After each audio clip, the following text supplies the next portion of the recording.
উপনিৰ্বাচনত মুখ ঠেকেচা খোৱাৰ পিছত আজি প্ৰথমবাৰলৈ বহা কংগ্ৰেছৰ পলিটিকেল এফেয়াৰ্ছ কমিটিৰ বৈঠকত গুৰুত্বপূৰ্ণ সিদ্ধান্ত। বিহালীত গৌৰৱ গগৈয়ে বিৰোধী মিত্ৰতা ভংগ কৰি একপক্ষীয়ভাৱে প্ৰাৰ্থী প্ৰক্ষেপ কৰি চৰম পৰাজয়ৰ সন্মুখীন হোৱাৰ পিছতে আজিৰ বৈঠকৰ সিদ্ধান্ত, এতিয়াৰে পৰা কোনো নেতাই যাকে তাকে টিকট প্ৰদান কৰিব নোৱাৰিব। কংগ্ৰেছৰ জিলা সভাপতি মন্ত্ৰী বিধায়কে এতিয়াৰে পৰা কোনো নেতাক প্ৰক্ষেপ কৰিলে লিখিতভাৱে শীৰ্ষ নেতৃত্বক জনাব লাগিব আৰু নিৰ্বাচনত পৰাস্ত হ'লে তাৰ দায়িত্ব গ্ৰহণ কৰিব লাগিব।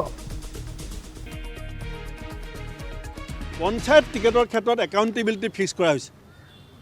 এতিয়া মই যদি কাৰোবাক ৰিকমেণ্ড কৰোঁ, মই লিখি দিব লাগিব, মুখত ক'লে নহ'ব।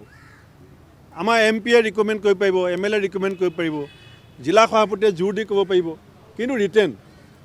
আৰু তাত যদি কিবা ভুল পথেৰে তেওঁক ৰিকমেণ্ড কৰা বুলি পেলাই প্ৰমাণ হয়, ধৰক আপুনি অহাবাৰ MLA টিকেট বিচাৰিব, কোনোবাই MP বিচাৰিব, কোনোবাই জিলা সভাপতি বিচাৰিব, একাউণ্টেবিলিটি ফিক্স থাকিব যে জোৰ জবস্তি নিজে গাত লৈ পেলাই টিকেট দিব যদি বিচাৰে, তেওঁৰ জিকাৰ ক্ৰেডিটো তেওঁ পাব, হৰাৰ দায়িত্বও তেওঁ ল'ব লাগিব, লাগিলে APCC প্ৰেচিডেণ্টে নহওক কিয়। আগে পিছক কোনোবাই যদি টিকেটৰ কাৰণে চুপাৰিচ কৰে, নিশ্চিতভাৱে লিখিতভাৱে কৰে, কিন্তু তাৰ পিছত যিটো জবাবদিহি হ'ব লাগে, জবাবদিহিটো ইমান নহয়, কিয় হাৰিলে কিয় নাহাৰিলে।